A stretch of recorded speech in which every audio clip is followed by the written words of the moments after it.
Salut les amis, bienvenue sur Chrétien Philippe, j'espère que vous allez tous et toutes bien.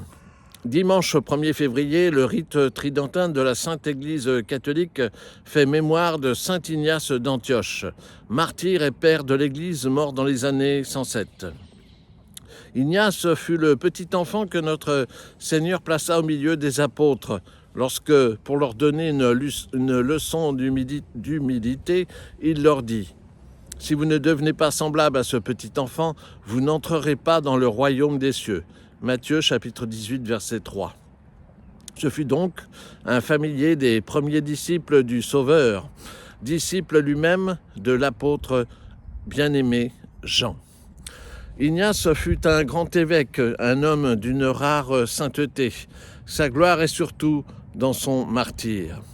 Conduit devant l'empereur Trajan, il subit un long interrogatoire. Trajan, irrité, le fait conduire en prison. « Quel honneur pour moi, Seigneur, s'écria le martyr, d'être mis dans les fers pour l'amour de vous. » Et il présente ses mains aux chaînes en les baisant à genoux. L'interrogatoire du lendemain se termina par ces belles paroles d'Ignace. « Je ne sacrifierai point, je ne crains point, ni les tourments ni la mort, parce que j'ai hâte d'aller à Dieu. » Condamné aux bêtes, il fut conduit d'Antioche à Rome par Smyrne, Troade, Ostie, etc. De là, il écrivit des lettres pour certaines communautés. Son passage fut sorti en triomphe.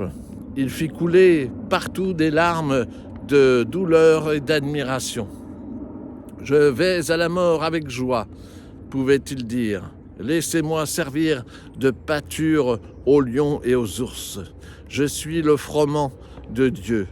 Il faut que je sois moulu sous leurs dents pour devenir un pain digne de Jésus-Christ. Rien ne me touche, tout m'est indifférent. Or l'espérance de posséder Dieu.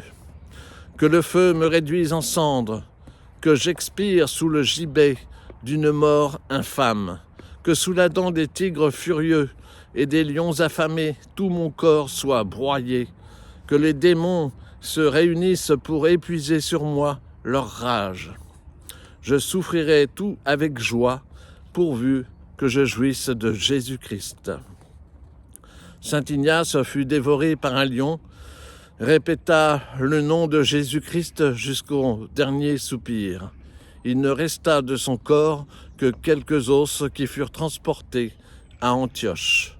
Alors Saint Ignace d'Antioche, priez pour nous. Voilà, j'espère que ces quelques instants passés en compagnie de Saint Ignace d'Antioche vous ont été profitables. N'hésitez pas à partager cette vidéo, à vous abonner, à me faire part de vos commentaires éventuels. Vous pouvez désormais nous rejoindre sur notre page Facebook intitulée Chrétien Philippe. Et en attendant le plaisir de vous retrouver, je vous dis à bientôt et surtout, soyez bénis.